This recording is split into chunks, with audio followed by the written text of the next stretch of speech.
하나님 말씀 구약성경 사무엘상 21장 10절에서 15절 페이지 수로 445페이지 제가 봉독합니다. 그날에 다윗이 사울을 두려워하여 일어나 도망하여 가드 왕 아기스에게로 가니 아기스의 신하들이 아기스에게 말하되 이는 그 땅의 왕 다윗이 아니니이까 무리가 춤추며 이 사람의 일을 노래하여 이르되 사울이 죽인 자는 천천히요 다윗은 만만이로다 하지 아니하니까 한지라. 다윗이 이 말을 그의 마음에 두고 가드왕 아기스를 심히 두려워하여 그들 앞에서 그의 행동을 변하여 미친 채 하고 대문짝에 그 적거리며 침을 수염에 흘리매 아기스가 그의 신하에게 이르되 너희도 보거니와 이 사람이 미치광이로다. 어찌하여 그를 내게로 데려왔느냐. 내게 미치광이가 부족하여서 너희가 이 자를 데려다가 내 앞에서 미친 짓을 하게 하느냐. 이 자가 어찌 내 집에 들어오겠느냐 하니라. 아멘. 할렐루야. 아멘. 특별히 우리 호람대오 찬양팀 너무 감사합니다. 우리의 찬양 주님 받으시고 주님 기뻐하실 줄로 믿습니다. 여러분 지난 한 주도 평안하셨습니까? 어쩌면 평안하냐고 묻는 말조차 어불성설인지도 몰라요. 지금은 너나 할 것 없이 모두가 하루하루 정말로 힘든 삶을 살아가고 있지요. 학생은 학생대로, 또 직장인은 직장인대로, 장사하는 사람은 장사하는 사람대로 정말 말이 아니죠. 학교에서 공부해야 할 학생이 학교를 가지 아니하고 오랫동안 집에 있다고 생각해 보세요. 그뿐 아니라 사람들의 외부 활동이 급격하게 줄어들면서 장사하는 사람들이나 소상공인들이 월세나 대출금 갚지 못해서 파산을 걱정해야 하고 또 출하를 앞둔 농작물들은 갈 곳을 잃어 갈아엎어야 하는 상황에 놓여 농부들 또한 힘들어하고 있습니다. 어렵지는 교회도 마찬가지입니다. 6.25 전쟁 때도 예배는 드렸다는데 지금은 대부분의 교회들이 거의 한 달 넘게 예배를 드리지 못하고 있습니다. 더구나 대형 교회들은 아예 예배 드릴 엄두조차 내지를 못하고 있습니다. 지금 우리 교회 권사님들은 예배 드릴 날만 손꼽아 기다리고 있습니다. 지난주에도 어떤 권사님들, 여러 권사님들 또 집사님들이 저에게 전화 왔어요. 교회 나가고 싶다고. 언제부터 나가야 되느냐고.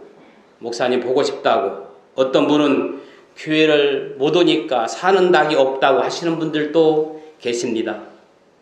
아니 제가 언제 여러분들에게 교회 나오지 말라고 했습니까? 언제든지 오시면 됩니다.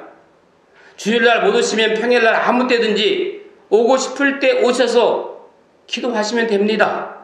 저 보고 싶으면 저기 나가지도 않아요. 그냥 교회 오시면 저 만날 수 있습니다.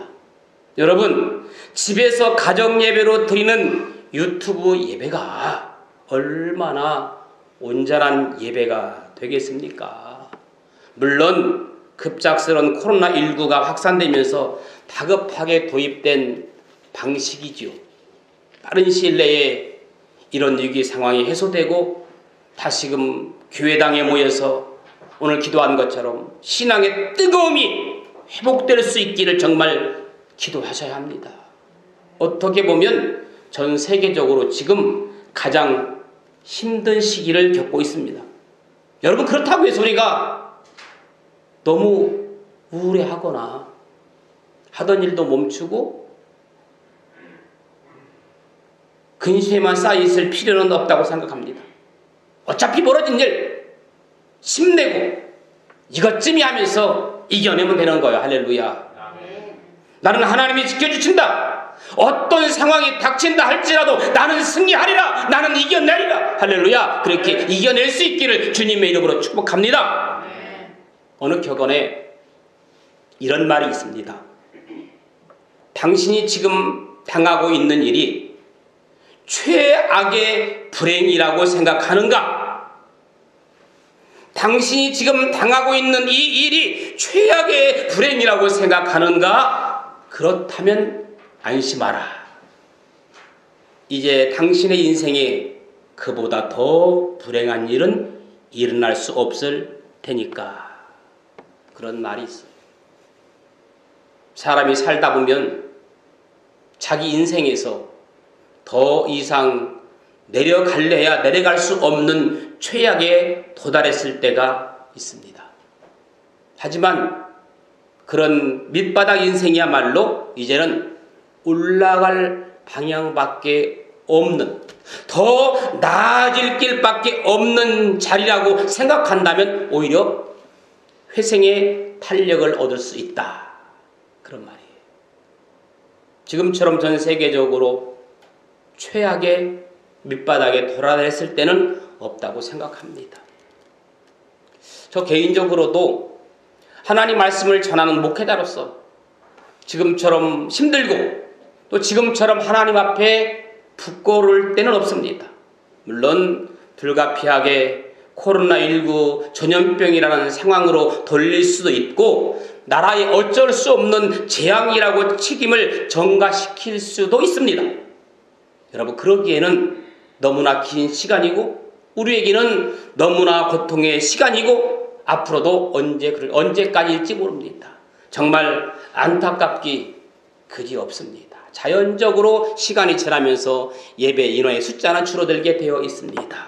일부에서는 그렇다고 주일 예배를 안 드리냐, 또 한쪽에서는 왜 드리냐, 일부에서는 종교 탄압이다, 아니다, 유튜브에 예배가 온전한 예배가 될 수 있느냐, 아니다 까지 논쟁의 대상이 되기도 합니다. 참 이럴 때일수록 말들이 많고 힘듭니다. 정답은 없습니다. 생각하는 방향이 다를 뿐입니다. 이럴 때일수록 서로가 더 행동도 조심하고 말도 조심하고 신앙의 논쟁도 조심하고 서로가 격려해야 합니다. 우리는 매주마다 이렇게 예배를 드리면서 예배 드리기 전에 함께 간절한 마음으로 기도하고 말씀을 듣고 또 기도하고 말씀을 듣고 마무리합니다. 오늘도 저는 말씀을 듣기 전에 함께 또 기도하는 시간을 가지려고 합니다. 지난주처럼 우리가 제일 급한 급선무, 코로나19로 혼란스러운 상황에 처해 있는 이 나라, 이 민족을 긍휼히 여겨달라고, 이 사태가 빠른 시일 내에 종식되게 해달라고, 또 어려움 속에서 쓰는 의료진, 땀 흘리는 이들을 위해 기도하기를, 그들에게 힘과 능력과 위로를 달라고, 우리가 함께 모여 예배하지 못하는 지금 이 상황, 부족한 종과 여러분들도 참담한 심정으로 함께 기도하고 있습니다. 주님, 모여서 예배하고 찬양하며 기도하는 것이 얼마나 큰 축복이자 은혜인지 모르고 살았던 저희들을 용서하여 주시고 오늘 말씀을 통해서 힘을 얻고 은혜가 되기 원합니다. 같이 한번 기도합니다. 기도하겠습니다. 살아서 역사하시는 좋으신 아버지 하나님, 지금 이 나라가 혼돈 속에서 어려움 속에 있습니다. 코로나로 인하여 혼란스러운 상황에 있는 이 나라의 민족 긍휼히 여겨주시고 이 사태가 빠른 시일 내에 종식되게 하시고 어려움 속에서 쓰는 의료진과 땀 흘리는 이들, 불안에 떨고 있는 이들, 그들에게 힘과 능력과 위로를 주옵소서. 오늘도 함께 예배하지 못하는 사랑하는 귀한 교우들을 위로하여 주시고 축복해 주시고 어디 있든지 간에 이 시간 무릎 꿇고 기도할 수 있는 시간 되게 하여 주옵소서. 부족한 정도 참담한 심정으로 이었습니다. 모여서 예배하며 찬양하며 기도하는 것이 얼마나 큰 축복이자 은혜인지 모르고 살았던 저희들을 용서하여 주옵소서. 주님 은혜 내려 주옵소서. 할렐루야. 오늘은 거룩한 주일입니다. 아무리 힘들고 지쳐도 우리 모두가 주님이 가장 기뻐하시는 예배가 될 수 있기를 축복합니다. 한번 옆 사람 바라보세요. 얼마나 반가운 얼굴들인지 살며시 눈으로 이렇게 한번 인사해 주면 좋겠습니다. 같이 예배드려 반갑지요. 잘 오셨어요. 축복합니다. 힘내십시오. 저는 오늘 여러분들과 함께 오늘 본문을 가지고 목숨을 부지하기 위해 인생 최악의 밑바닥을 헤매고 있는 다윗을 생각해 보면서 이 위기를 함께 극복할 수 있기를 소망합니다. 여러분, 역경지수라는 말을 들어보셨습니까? 역경지수. 이 역경지수라는 말은 어떤 말이냐면 어떤 역경과 고난을 당했을 때 거기에 굴복하지 않고 자신이 목적하는 바를 이루어내는 능력을 역경지수라고 해요. 다시 한번 말씀드릴게요. 역경지수란 뭐냐? 어떤 역경과 고난을 당했을 때 거기에 굴복하지 않고 자신이 목적하는 바를 이루어내는 능력을 무엇이라고 한다? 역경지수라고 한다. 이 말은 미국의 커뮤니케이션 이론가인 폴스 톨츠 박사가 만든 용어입니다. 아무리 IQ, 지능지수나 EQ, 감성지수가 높다고 해도 자신 앞에 놓여있는 역경을 이겨내지 못하면 그 사람은 결코 성장할 수 없다. 그러면서 이 폴스 톨츠 박사는 인간의 역경을 만나면 보통 세 가지 태도 가운데 하나를 가진다. 이렇게 얘기했습니다. 인간에게 역경을 만나면 세 가지 태도 가운데 하나씩을 분명히 그 태도를 갖는데, 첫째는 쉽게 포기해버리는 태도. 그런 사람을 퀴터라고 합니다. 역경을 이겨보려고 노력도 하지 않고 겁쟁이처럼 비겁하게 움츠리다가 결국 실패하는 태도. 좋은 태도가 아닙니다. 즉시 고쳐야 할 태도입니다. 두 번째, 안주하는 태도. 이런 사람을 캠퍼라고 합니다. 어려움을 만났을 때 그 자리에서 캠프를 치고 그 어려움이 지나가기만을 기다리는 사람을 말합니다. 그냥 만사태평한 사람. 이 또한 바람직하지 못한 태도입니다. 세 번째, 역경과 맞서 싸우는 태도. 그런 사람을 클라이머라고 합니다. 자기 앞에 높은 산이 가로막혀 있다 할지라도 그 산을 올라가 정복하는 것처럼 역경과 싸워 그것을 극복해 나가는 태도. 역경과 맞서 싸우는 태도. 정답은 3번입니다. 아멘? 그런데 중요한 것은 이 역경지수라는 것은 실패를 거듭할수록 높아진다는 거예요. 실패 속에서도 좌절하지 않고 다시 도전하고 또 도전할 때 역경지수가 높아집니다. 다시 말하면 실패를 많이 겪어본 사람이 역경을 이겨내는 능력이 발달하고 그만큼 성공할 가능성도 커진다 말입니다. 그래서 높은 역경지수를 가지고 성공한 사람들이 많습니다. 그 중에 하나, 여러분이 잘 아는 KFC, 버거킹. 보면 이렇게 할아버지 이렇게 있는 그런 모습 보이잖아요. 그 사람이 홀랜드 샌더스라는 사람의 이름입니다. 아마 지금은 조금 위기라는 소문도 있는데 이분이 뭐 이렇게 햄버거도 팔고 치킨도 팔고 그러잖아요. 음료수 팔고.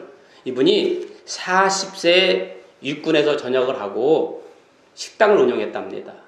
그런데 식당을 운영했는데 고속도로가 생기면서 손님이 줄었고 또 그러다가 식당에 화재가 나면서 65세에 결국 폐업을 했답니다.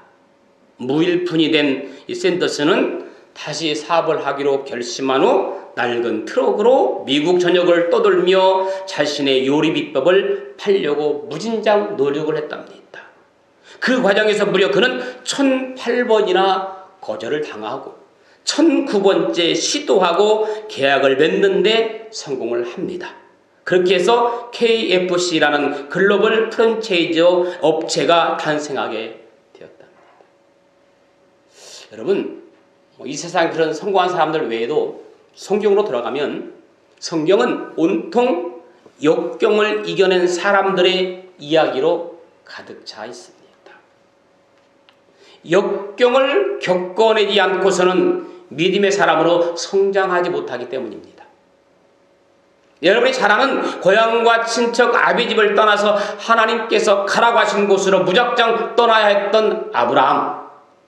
여러분이 잘 아는 형들에게 미움을 사서 애굽의 노예로 팔려가서 온갖 고생을 다 겪다가 결국 국무총리 자리에까지 오른 요셉, 그리고 오늘 본문에 나오는 다윗 역시 정말 파란만장한 역경을 이겨내는 대단한 힘을 가진 사람 가운데 한 사람입니다. 우리가 잘 아는 것처럼 다윗은 엘라 골짜기에서 블레셋 장수 골리앗을 무찌른 후에 이스라엘 백성에게 굉장한 인기를 얻었던 사람입니다. 당시 왕이었던 사울보다도 더 인기가 높았어요. 여기에서부터 문제가 시작돼요. 여러분이 인기가 무지무지 올라가거든 그때부터 몸을 조심해야 돼요. 몸을 사려야 됩니다. 그러자 사울왕은 그런 다윗이 자신의 왕자를 노릴지도 모른다는 불안감에 다윗을 제거하기 위해서 온갖 힘을 다 쏟아요. 성경을 읽다 보면 마치 사울은 나라의 정사를 살피는 일에는 관심이 없고 명예만을 위해서 자기 지키려고 오로지 자신의 정적이라고 생각한 다윗을 제거하려는 데에만 총력을 기울이는 것처럼 보여지기도 합니다. 다윗을 불러서 자신 앞에서 수금을 타게 하고는 수금을 타는 다윗을 향해 창을 던져 다윗을 죽이려고 했잖아요. 다윗 죽이기에 실패한 사울이 작전을 바꿔서 어떻게 합니까? 자신의 사위로 삼으려고 한 거예요. 사위 삼는 조건이 뭐였습니까? 저 블레셋에 가서 포피 100개를 가져와라. 이것은 뭡니까? 다윗이 블레셋 사람 100명을 죽여야 한다는 거잖아요. 블레셋의 영웅 골리앗을 죽인 다윗은 블레셋 사람들에게는 눈에 가시처럼 보였습니다. 그래서 블레셋 사람을 죽이기 위해서 블레셋 땅으로 갔다가 다윗이 블레셋 사람들에게 잡혀 죽게 하려는 계략이었어요. 그런데 다윗이 블레셋 사람에게 잡혀 죽기는커녕 블레셋 사람 200명을 죽이고 그 포피를 가져와서 사울 왕의 사위가 돼요.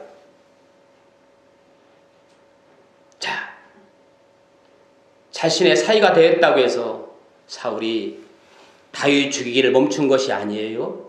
사위가 되었음에도 신하들에게 다윗을 죽이라고 사무엘상 19장에 보면 선포를 합니다. 그러자 하도 사울 왕이 다윗을 죽이려고 하니까 사울 왕의 아들 요나단이 아버지 왕에게 뭐라고 말합니까? 아버지, 도대체 왜 다윗을 죽이려고 합니까? 그는 자기 생명을 아끼지 않고 나라를 구한 사람인데 아무리 아버지지만 해도 너무하십니다. 아마 이 말은 안 했지만 이렇게까지 했을 것 같아요. 왜 그를 그렇게 죽이려고 하느냐고 자꾸 요나단이 조언을 하자 아버지 사울 왕은 다윗을 죽이지 않겠다고 아들 요나단과 약속까지 합니다. 사무엘상 19장 6절에 보니까 그럴 즈음에 블레셋과 이스라엘 사이에 다시 전쟁이 일어나요. 다윗은 군대를 이끌고 이제는 장군으로 가서 블레셋을 싸워서 무찌릅니다. 그러자 사울은 덜컥 겁이 납니다. 다윗이 블레셋과 싸워서 승리한 것을 축하해주고 격려해줘야 될 이 사울왕이 덜컥 겁이 나는 거예요. 골리앗을 죽일 때는 어린 꼬마가 개인적으로 가서 골리앗을 죽였지만 이제 군대의 장수로서 전쟁에 승리하자 통솔력과 지도력까지 백성들에게 인정받게 된 거예요. 그런 다윗이 자신의 왕자를 노린다면 온 백성이 다윗을 따를 것만 같습니다. 그래서 다시금 다윗을 또 죽이려고 해요. 결국 다윗은 사울 왕을 피해 도망을 갑니다. 그때 다윗의 심정이 어떠했는지 보여주는 구절이 오늘 사무엘상 20장 3절 이하에 보면 다윗이 자신을 신뢰해준 왕자 요나단에게 이런 말을 해요. 여호와의 살아계심과 내 생명을 두고 맹세하노니 나와 죽음의 사이는 한 걸음 뿐이니라. 나와 죽음 사이가 얼마? 한 걸음. 이 말은 언제 죽을지 모르는 큰 위기의 상황이라는 거예요.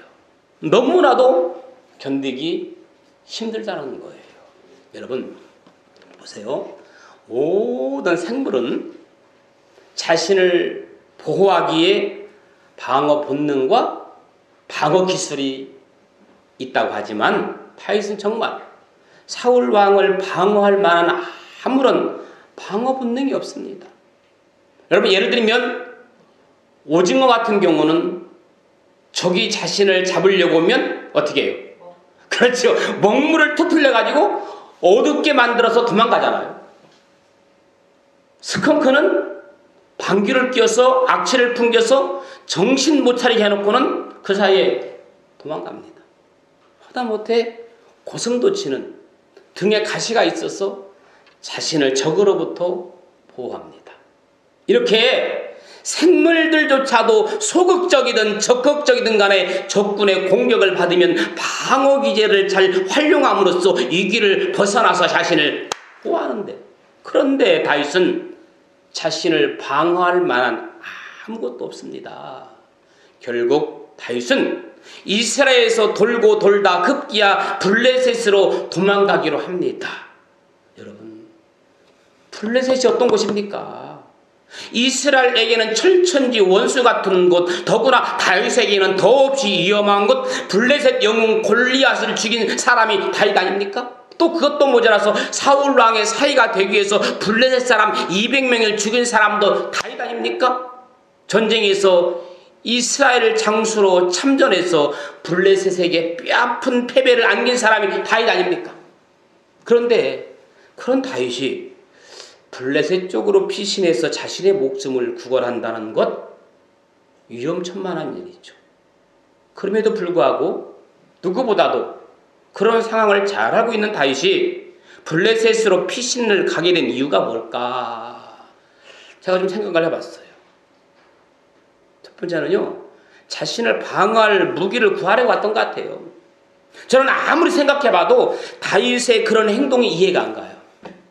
그런 위기와 역경의 순간에 어떻게 블레셋으로 갈 생각을 했을까? 이것은 호랑이 굴에 스스로 들어가는 것과 같습니다.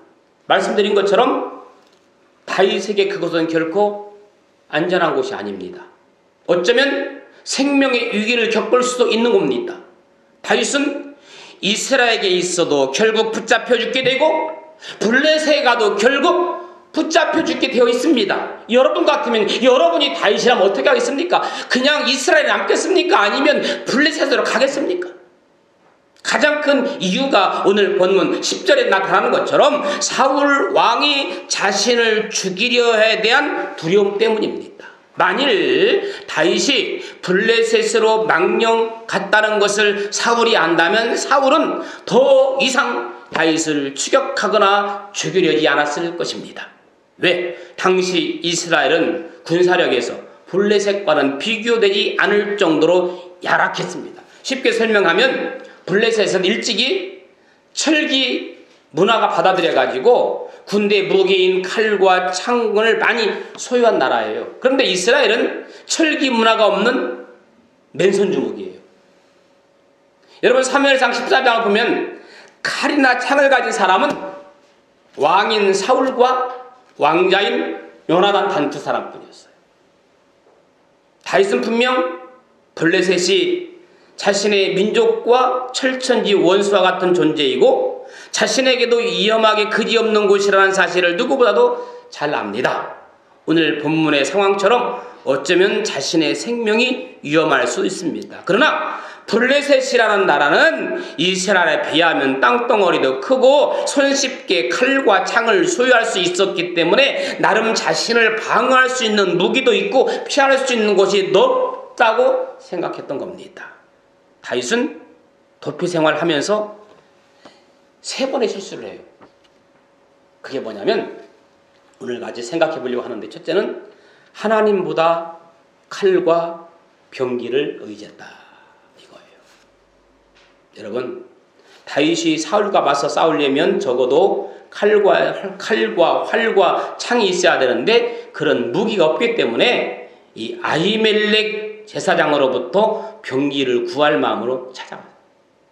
만약 다윗이 사울에게서 도망을 치면서 앞으로 어떻게 해야 될지, 어디로 가야 할지 하나님께 여쭤보았다면 이런 일이 발생하지 않았을 것입니다. 그런데 다윗은 그렇게 하지 않았습니다. 우선 자기의 손에 병기가 없으니 불안에 견딜 수가 없었다. 그래서 병기를 얻을 목적으로 아히멜렉을 찾아갔던 거예요. 다윗은 여호와를 의지 않고 칼과 병기를 더 의지했습니다. 그 결과 어떻게 됩니까? 무고한 사람들이 피를 흘리고 죽고 말았습니다. 여러분, 다윗은 예전에는 그렇지 않았어요. 예전에는 그렇지 않았었어요. 어릴 적만 해도 그렇지 않았었어요. 다윗이 골리앗을 물리칠 때 병기가 있었습니까? 칼이 있었습니까? 단지 지팡이와 물맷돌 5개로 뿐이었습니다. 그때 다윗은 골리앗에게 뭐라고 외치고 나갑니까? 너는 칼과 창과 단창으로 내게 오거니와 나는 만군의 여호와 이름 곧 하나님의 이름으로 내게 가노라. 할렐루야. 이랬던 다윗이 그런 하나님에 대한 믿음과 신뢰와 어디로 갔단 말입니까? 다윗은 어린 그 시절에 순수한 신앙을 잃어버리고 그만 칼과 병기를 의지하는 자가 되고 말았어요. 그렇다면 여러분, 현대인들에게, 우리에게 칼과 병기는 무엇이냐? 돈, 지식, 경험, 기술, 권력, 이런 것들이 오늘 현대인의 칼과 병기라고 저는 생각합니다. 그 중에서 가장 영향이 큰 무기는 뭡니까? 그렇죠. 돈입니다. 현대인은 지갑에 돈이 없으면, 통장에 돈이 없으면 어깨에 힘이 쭉 빠집니다. 반대로 지갑과 통장에 돈이 많으면 어깨에 뭐가 들어가요? 힘이 들어가요. 우리 주위에도 그런 사람 많습니다. 끈끈하니 모아서 땅 몇 평 사놓고 최고 갑부라 된 것처럼 자랑하며 다니는 사람들. 물론 자랑하고 싶겠죠. 물론 사람은 누구나 자랑하고 싶은 마음이 없어요. 여러분, 자랑하고 싶죠? 저도 자랑하고 싶어요. 자랑할 게 없으니까 못하는 겁니다. 자랑하고 싶은 사람, 자랑하고 싶으면 이러면 돼요. 주면서 자랑하면 됩니다. 아멘. 주면서 하는 자랑은 괜찮아요. 그런데 주지도 않으면서 자랑하는 것은 옳지 않습니다. 뭐 밥을 사든 뭐든 막 자꾸 주면서 자랑하는 것은 괜찮아요. 그래서 현대인들은 칼과 병기가 되는 돈을 더 많이 가지려고 다윗처럼 거짓말도 하고 비굴해지기도 하는 겁니다. 더 살기 위해서 여호와를 의지하기보다 돈을 의지하게 되면 그 결과 어떻게 되는가? 실패, 실수, 불행이 뒤따른다는 사실을 다윗은 나중에 깨닫게 되죠. 그러므로 칼과 병기를 의지하지 말아야 합니다.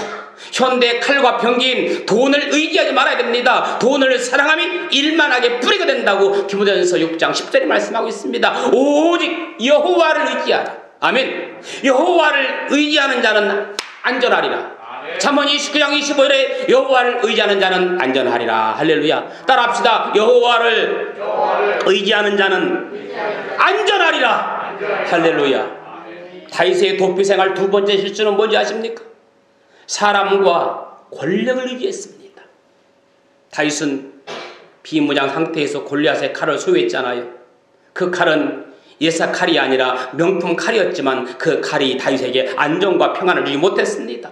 다윗은 여호와께 기도하지 않고 그가 선택한 곳이 블레셋 땅이었습니다. 블레셋을 선택한 이유는 사울 왕이 제일 두려워하는 나라가 블레셋이었기 때문에 그곳에 가 있으면 사울도 어찌할 수 없다는 판단했을 것입니다.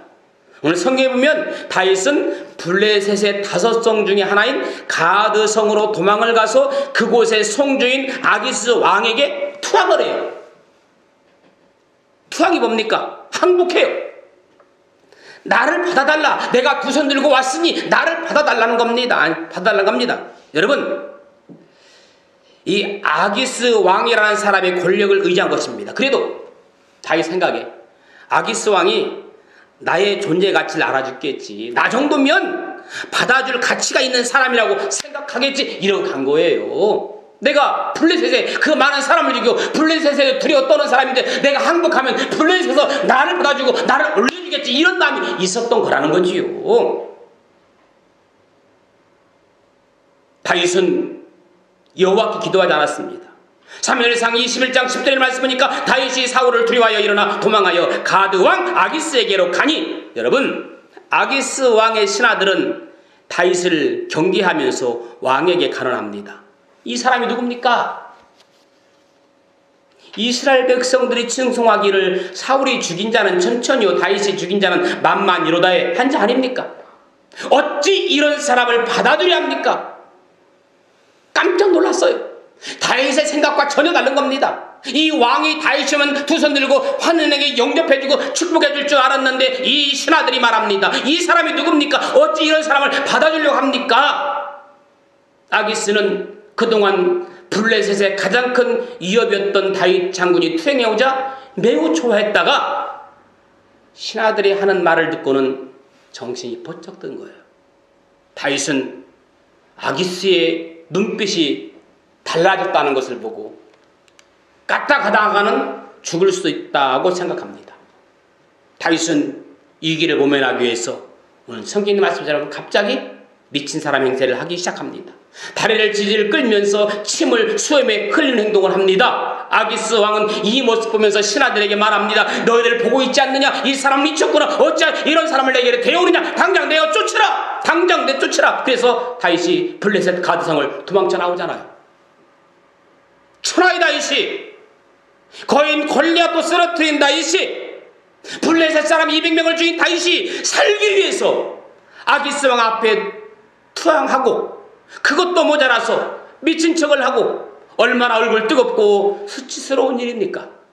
다윗이 왜 이런 일을 당했을까? 그것은 그가 여호와를 의지하지 않았기 때문입니다. 하나님, 내가 무엇을 해야 하며 내가 어디로 가야 합니까?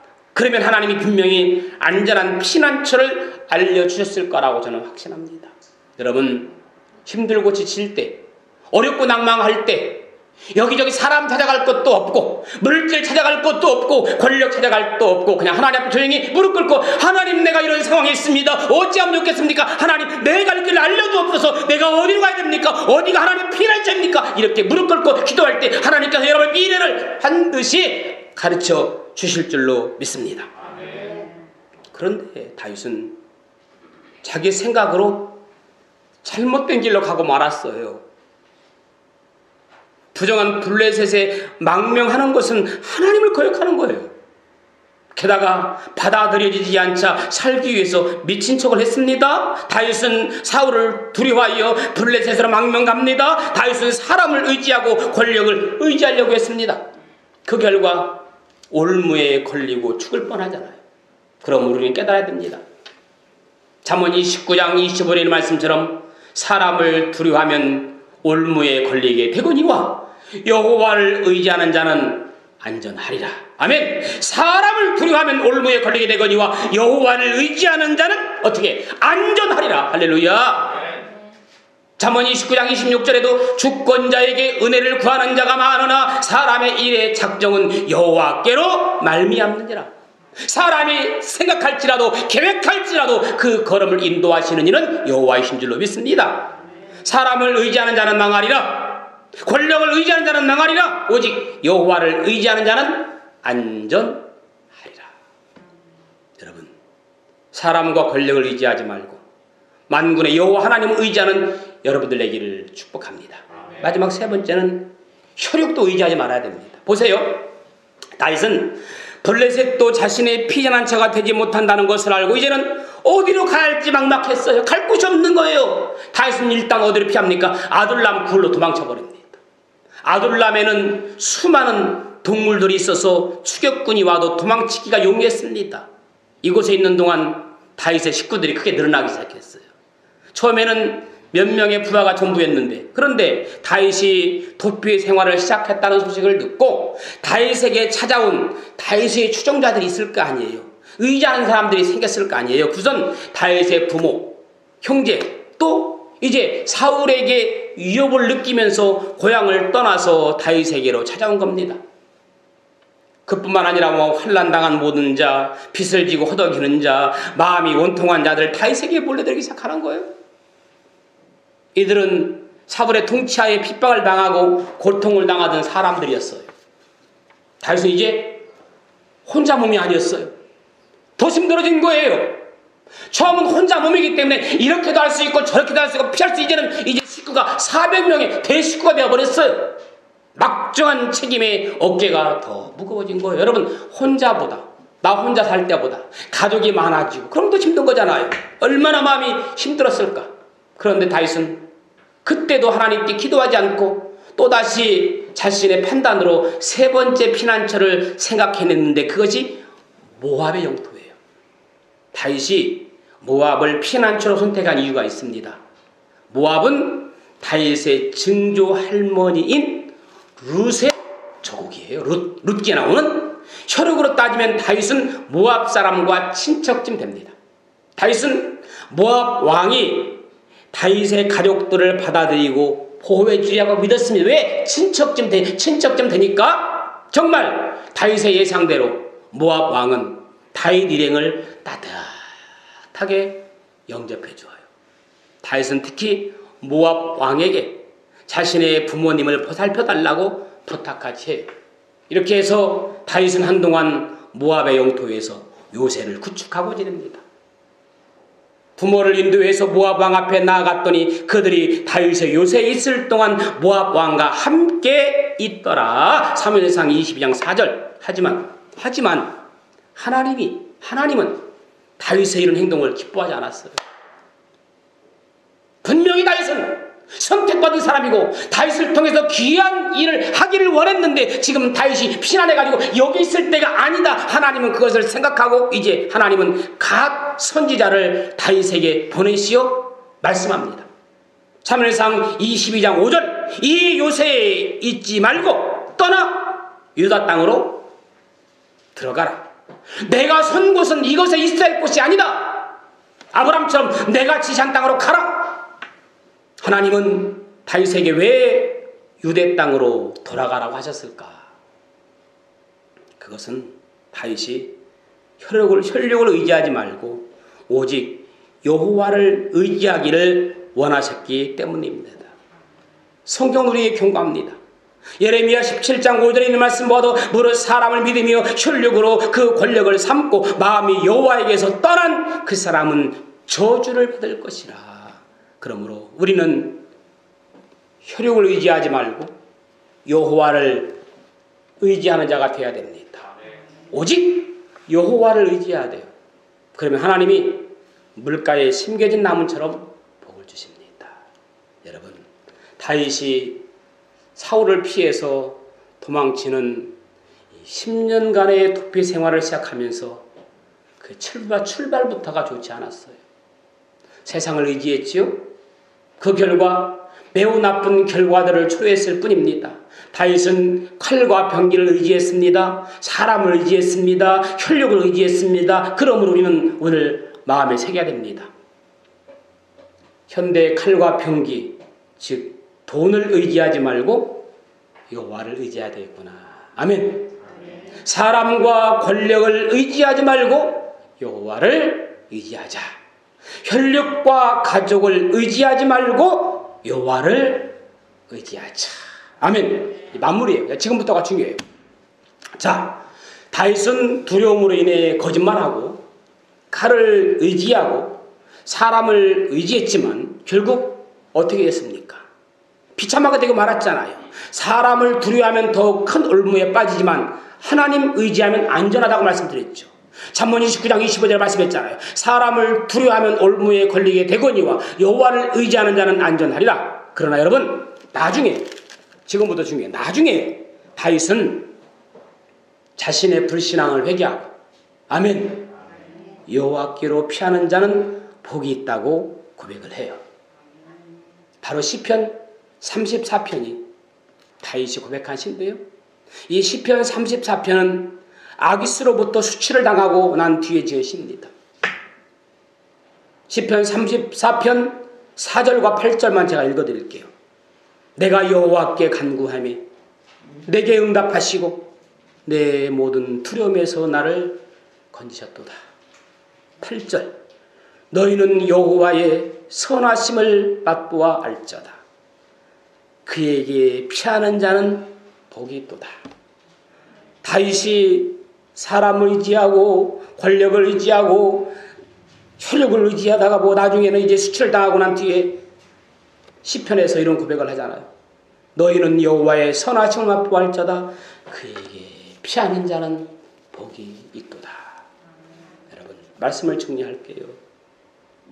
다윗은 적군들 앞에서 수치를 당할 때 여호와께 기도했어요. 그랬을 때 여호와께서 다윗의 모든 두려움을 건지셨다고 고백합니다. 그리고 그의 얼굴이 부끄럽지 않게 해주심으로 그의 수치를 감당해 줬다고 했습니다. 다윗이 환난 가운데 여호와께 부르짖었을 때 하나님께서 천사가 그를 둘러 진을 치고 환난에서 구원해 주셨고 노래했습니다. 그리고 그는 우리에게 이렇게 권면합니다. 너희는 여호와의 선하심을 맛보아 알지어다. 그에게 피하는 자가 복이 있다. 아멘. 이 고백은 다윗이 몸으로 체험한 고백입니다. 다윗은 목숨 구하고자 온갖 수단 방법 강구했습니다. 적국에 들어가 미친 척 할 정도로 비참한 시간도 보냈습니다. 온갖 쓰라린 역경지수를 통과한 후에 마침내 고백한 한 구절, 여호와께로 피하는 자가 복이 있도다. 역경지수를 극복한 사람의 마지막 결론, 여호와께 피하는 자가 복이 있도다. 사랑하는 여러분, 우리도 여러 가지 삶의 위기를 당할 때가 있습니다. 이때 우리가 인간적인 방법으로 대처하려고 하면 수치를 당합니다. 오직 여호와께 피하여 도움을 구해야 합니다. 그래야 할 때 하나님께서 우리의 피난처가 되시고 우리를 구원하시고 보호해 주실 줄로 믿습니다. 사랑하는 여러분, 우리도 온갖 역경지수를 통과한 후에 마지막 고백이 다윗의 고백처럼 여호와께로 피하는 자가 복이 있도다. 이런 고백할 수 있는 저와 여러분들의 삶이 되기를 주님의 이름으로 간절히 축원합니다. 사랑하는 여러분, 하나님을 온전히 신뢰하면 아무리 힘든 역경의 상황이라도 우리의 생각이 유연해질 수 있어요. 아무리 힘들어도 하나님 나와 함께하면 부드러워질 수 있어요. 너무 강하면 부러지잖아요. 하나님께서 나를 지켜주신 믿고 역경지수 이기려낼 힘이 생기고 역경지수가 늘어나면, 아니 때로는 실패하고 때로는 깊은 절망적인 상황에 놓인다 하더라도 좌절하지 않고 하늘이 부러져도 솟아날 구멍이 있다는 말처럼 우리에겐 하늘이 열려 있어요. 숱한 역경지수를 통한 깨달은 다윗의 마지막 고백, 여호와께로 피하는 자가 복이 있다. 결국 다윗이 이스라엘의 왕이 됩니다.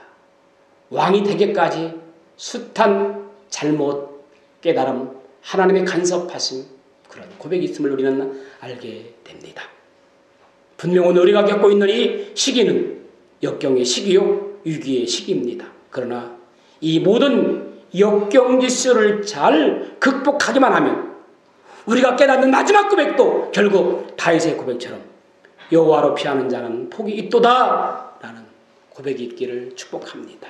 여러분, 아무리 구석으로 몰린 상황처럼 보인다 하더라도 그곳이 우리의 삶의 종착지가 아니라는 것을 기억하십시오. 우리에게는 우리의 소망이신 하나님이 계시기 때문입니다. 우리에게 힘든 상황을 겪게 하심은 분명 하나님의 뜻이 있다는 겁니다. 그 선하신 뜻을 깨달을 때까지 믿음으로 참고 인내하며 기다리는 역경지수를 극복하여 여호와께로 피하는 자는 복이 있다. 다윗의 고백이 될 수 있기를 소망합니다. 아멘. 우리 한번 이 시간 다시 같이 한번 기도하기를 원합니다. 오늘 다윗을 생각하면서 이 나라의 전 세계 나에게 이 역경지수를 극복하여서 이제 하나님 앞에 멋지게 쓰임받는 나의 삶이 되기를 원합니다. 오늘 말씀을 생각하면서 같이 기도하기를 원합니다. 기도하겠습니다.